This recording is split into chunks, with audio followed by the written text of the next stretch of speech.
You know, we had a video where we talked about moments that made us cry in movies, or just movies in general that made us cry. Yeah. And today, while we were out eating, surprise, surprise, That was our fourth meal, by the way. Fuck you, Taco Bell. We invented that shit. Yeah. Yeah, we were out chomping, chewing, gnawing, if you will. Swallowing galore. Eventually shitting. All in one sitting. Now we were talking about the video, and you mentioned how it got a lot of responses, more than usual. You know, sometimes we get responses, but it takes like surprisingly months to get responses. And of course we get responses from our more boys. loyal viewers, but this one got more responses quicker than we usually do. And I mean, that's pretty cool that people are willing to admit, you know, that they shed a little tear here and there. So anyway, that got us to talking about the effect that Les Miserables had on me. Yep. Now, in our other channel, we're going to put up a video about talking about Les Miserables, the positives, the ups and downs, if you will. So, for a more formal, I guess, version of this, go to Half Dog Productions and check that out. Eventually, it's not up yet. Spoiler, right? But there's like 0 cons. Yeah. Suffice it to say that Les Miserables, the 2012 musical adaptation, hit film, is one of my favorite movies ever. Definitely my top 5. Definitely my top 3. Definitely my top 2, I'm going to say. Oh, shit! I can't decide if it's number 1 or 2, or I just can't. It's hard. But would you say it's in your top 10? Yeah. Yeah. It almost made me cry, so. I'm talking just movies in general. Yeah. Yeah, man. Definitely top 15. Yeah. It's a fantastic fucking movie. But we were talking about how, well, really you were kind of mocking me a little bit, you know, in a jocular sense. Yeah, I was bullying you. You were crying. Yeah. You're like, ah. You said that it almost made you cry, and I was like, well, you know the scene that almost made me cry, and you're like, every fucking scene? And it's true, man. The moment this fucking thing started, I saw it by myself for the first time. The moment the fucking thing started, I started crying. God, like how quick would you say? Like immediately. What? The music hits, the first images hit, and my eyes well up. And there's nothing emotional in the first few images per se. Was it just like a, oh shit, it's happening type of? Yeah, kind of like this fucking Advent moment, you know, like holy fucking shit, this thing that I already love in other form is like right in front of me. It's coming to life, baby, and it looks good, and it sounds amazing, you know. It was just like a shock. I don't know, man. I'm a fool for fucking cinema like that. Yeah, you know. It just like immediately, like it was a rush of emotion, dude. My fucking eyes welled up, but it was like a positive emotion, like, oh my god, I can't believe I'm watching this. Yes, you know, I had waited so long to see it. We're like, look down. Yes, I was looking down because shame. The computer was on my lap, and I was hiding the fact that I had no pants on. But the point is, the best way to see Les Miserables. Only way, I think. Freaking ding hanging. But yeah, man. But that's not to say that was the only moment that I shed a little tear. In fact, as you lay witness to it when I showed it to you, I pretty much didn't stop. I mean, you tell them. When did I stop crying? No. I didn't. It just could be. Yeah, dude, look. If you're not moved by this movie, there's something fucking wrong with you inherently. You're a sociopath or something.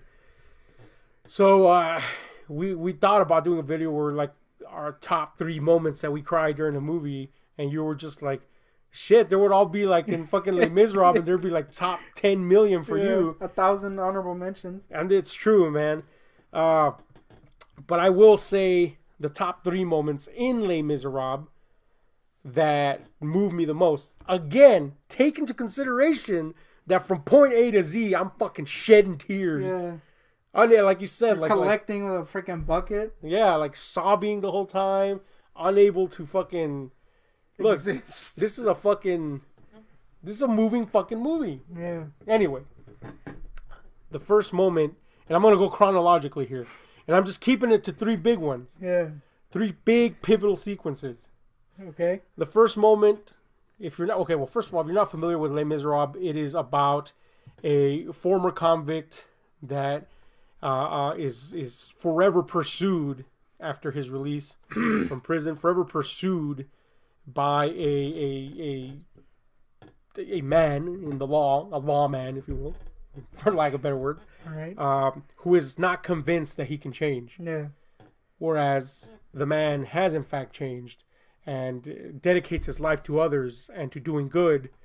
And, you know, it's just this eternal pursuit of between these two characters and what they stand and ultimately what comes of that pursuit as the time passes. And it covers a big swath of time, and there's hundreds of characters all following this theme. Anyway, Jean Valjean is our main character, the good guy, if you will, played by Hugh Jackman. Yeah. And Huge jacked man. huge jacked man for the ladies out there. And yeah, man, once he is released from prison, he has no choice but to go back to his old ways because society does not accept him. That enough for me, having gone through the experiences I go through, was moving. And I could empathize with that. Yeah. And I was already sobbing. Yeah. But the first big fucking pivotal scene for me was when Jean Valjean, the main character, is shown mercy by a priest. And this priest, despite knowing that Jean Valjean did something wrong, basically He's forgives like, him. Yeah, you're and a cool guy. gives him another opportunity to go on, to change. And there is this pivotal scene around which the song Who Am I is sung, and Jean Valjean has basically an existential crisis moment, and he is so fucking just completely torn asunder mentally, spiritually, emotionally by the very idea that he was given the opportunity to continue. And he questions every single moment in his life. He questions the reason he's going to continue to go on. He questions everything. What does he mean? Who does he stand for? Who is he? Hence the title. Who am I? I'm Jean Valjean. He is Jean Valjean. It's just one of those big, pivotal, fucking defining moments for the character. And it really sets the standard for him for the entire runtime of the movie. And maybe it's just... I think it's something that we can all kind of empathize with. We all reach a watershed moment where we have to make a big decision. But that fucking moment gets me in the old throat. When I was telling you about it, Yeah. as we were eating, I had trouble controlling my voice. Little waterworks were creeping up on me. But it's just such a moving moment. So that's number one. Once I hit that, I'm like, that's it. I can't stop the faucet now. Now every subsequent moment is just going to tear me apart. And sure enough, a stone's throw later comes another big moment. And this has to do with Anne Hathaway's character. She plays a person in the employ of Jean Valjean now that he has risen from rags to riches, if you will. He is, an owner and manager of a factory, and she is in his employ, and she is just an average, struggling, single mother, making, pennies in a situation that she can't get out of. That she is stuck where society has put her, and just to see her go from this hardworking woman who's doing it for good intentions for her daughter to being someone that is let go because of the just the cruel envy of her peers. She's let go and she's left to the streets and left to fend for herself, and in a matter of a day or two she is degraded and stripped of her humanity. And, the song that she sings, I Dreamed a Dream, is just the plight of this woman whose hope is completely... Dude, I'm fucking tearing up. Her hope is completely taken from her. If you've noticed, I'm being quiet because I'm... Dude, it's fucking crazy, dude, every time. Yep. Every time I watch... I don't even have to watch the movie. I could just watch that scene. At her, just it's such a fucking... It's an amazing portrayal, first of all. Anne Hathaway did an amazing job emoting She's there for like a second, too. Yeah, she's really a small character, but she has such a large impact on the life of Jean Valjean when he sees what has happened to her, and when he sees how one little thing that he does can completely affect and change anybody's life. And Jesus Christ, dude. Woo, no. I'm telling you, this might seem fucking weird to you, but so much of this shit is shit that I reflected upon when I had so much time introspectively to just examine myself. And, you know, I think about things, about how the things that I do can affect others. And I mean, that scene blows me the fuck away, dude, to see just how even good intentions can destroy someone. And it's such an emotional scene, and it tears me up. If somebody doesn't feel any empathy for that woman, I know she's a fictional character, but I mean, it's applicable to many a situation out there. The scene just fucking blows me out of the water each time. It's so sad, man. There's just no other word for it. It's fucking sad. Yeah. It's the definition of sad. And so that's the second big one for me. As Tommy Wiseau would say, it was tearing you apart, Lisa. It was tearing me apart for damn sure. And there are, of course, many moments throughout the movie that just get me going, get the old faucet flowing. Mm-hmm. But the last big one, if we're going to go with three big ones, is the culminating sequence. When all is said and done, I can't even start talking about... Ooh, doggies! I can't even start talking about it, That one kind of got me, too. I almost cried during the end. When all is said and done, Jean Valjean has gone through so much, and he has put himself before others at every turn that he could. At his own sake, at his own peril, he has just laid his life on the line for others. And he is so humble by then that he's not even... Gee, dude. This might sound fucking weird to you guys, but he is so humbled by the end that he sees himself as a burden on the life of those he has helped. And he kind of goes into seclusion. And, you know, he basically goes off to die. Yeah. And he is, of course, eventually found by those he has helped the most. And like, you're a cool guy, dude. What's up? Yeah, and his sacrifice is validated. And he dies at least knowing that he's done something good. But that's not the nail on the motherfucking coffin, because that feels good. You're like, yes, he did it, and he achieved. What really gets me is we have him literally pass on to the other side. Mm-hmm. In such an artistically presented fashion, no less. It's really beautiful. And we have Anne Hathaway's character come back and basically escort him into his just reward. And here we see all the people that have, you know, passed in the course of his life as well. And together they join in this, this massive chorus that reaches a crescendo. And it's such a fulfilling moment. It's a feel-good moment, but it's also incredibly heartbreaking. I mean, every time. Dude. Yeah, that was. I almost broke during it. I had to do a little lip bite because I didn't want to break my streak that had already been killed by La La Land and Paddington. But yeah, it was actually pretty damn sad. The Anne Hathaway one was sad, but I kept it together. That last one, I was like, oh man, because at that point you're so invested in the character, and to see it kind of end in a tragic but happy way is like, oh.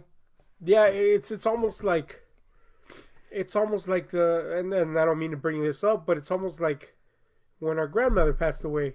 Yeah. It was a good person leaving. Yeah. This sounds ridiculous. You think I'm crying about my grandmother? I'm crying about a fictional character. About Hugh Jackman. But it's about somebody good that you don't realize how rare it is to see somebody good, like through and through good in this world. It's so incredibly rare. And when you're in presence of someone like that, it really takes you aback Just like Paddington. So yeah, I mean that sounds silly, but yeah, I mean obviously nobody is that good or that innocent, you know. But you know, well, imagine that only like exponentially more meaningful. But you know, yeah, it's that feeling, you know, of losing somebody genuinely good, and here you are, and you know, this movie's like 3 hours long. You've traveled the roads, the journey with this man from his youth to his old age. It feels like you want to be him, and then he fucking dies, you know. Dude, I can't even explain why it's just such a moving film, dude. Call me gay as hell for this, but it's just one of those things, man. I can't explain it. You know, it was your suggestion that we should do this video. Yeah. Honestly, I thought that the pressure of doing it would stop me from... You kept it together for the first one. Yeah, and honestly, I would have been gone in a normal situation, but it just goes to show you how embroiled in the emotion that this film just conjures I can get. You know, I first saw this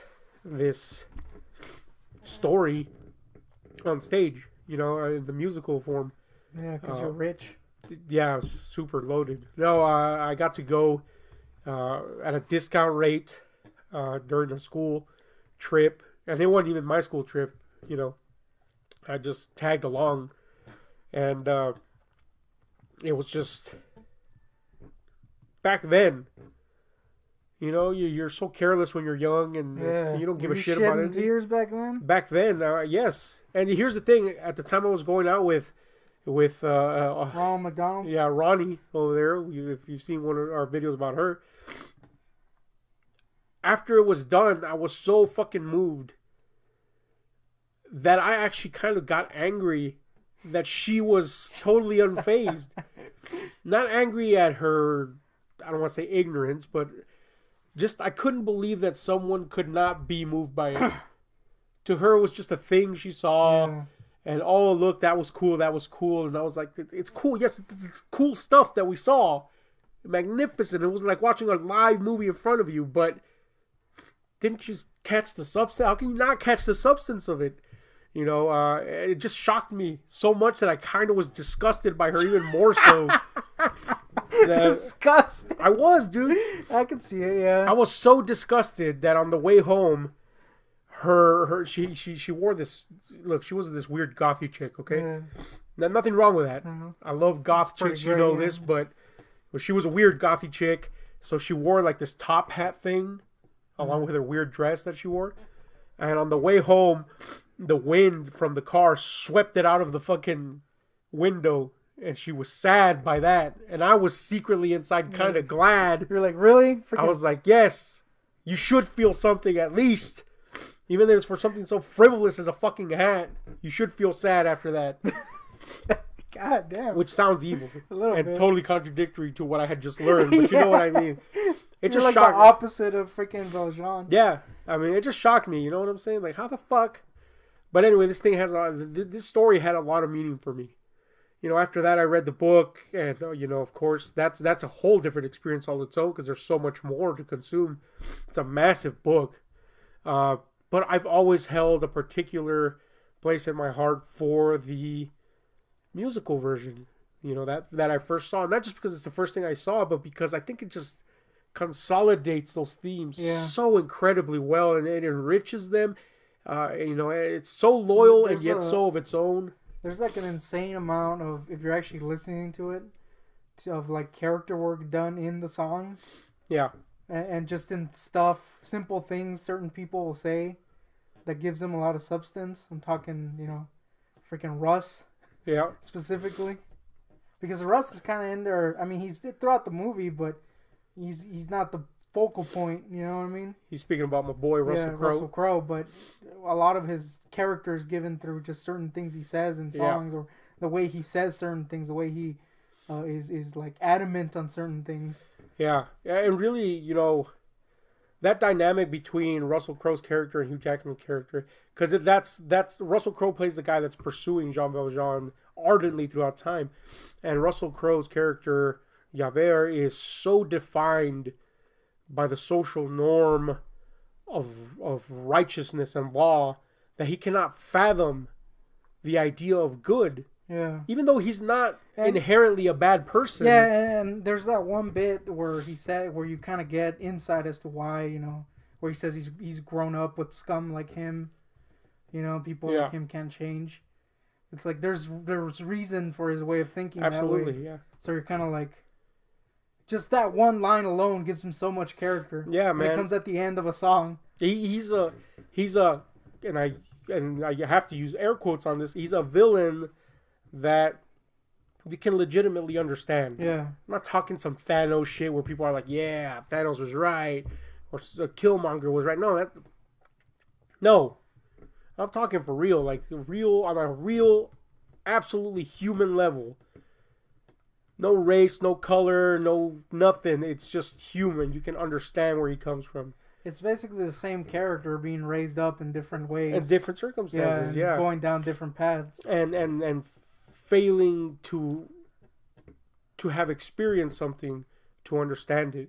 Yeah. He can only judge by what he's experienced. And, so the idea of mercy, the idea of change is not in him.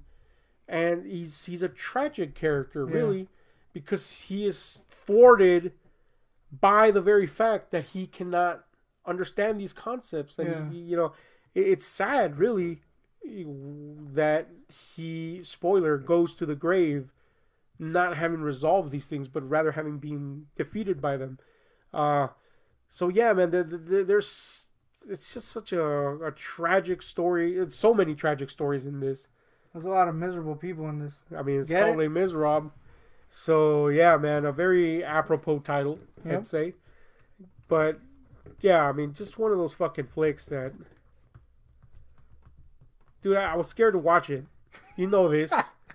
Were you, scared it was going to suck, or... Yes, I was scared it was going to... They're going to ruin your... And I'm not one to get wrapped up in that whole, hype mess or nothing like that.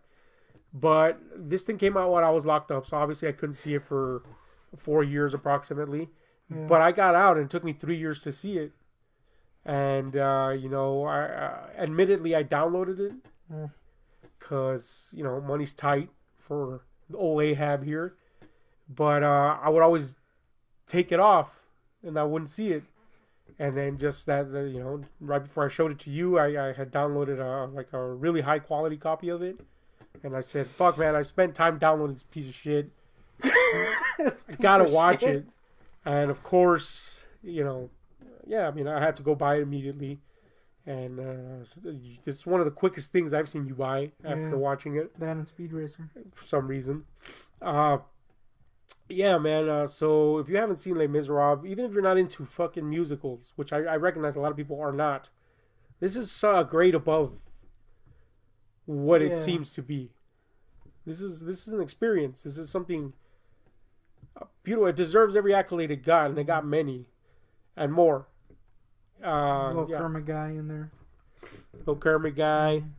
Just everybody's so fantastic in this. There's not a blemish on this fucking movie, in my opinion. But anyway, so there you go, folks. You saw me cry. Yeah, there's more to come of that. Yep. So tell us what you think of this fiasco. Yep. Hit like, share, subscribe, those notification buttons, because we're out.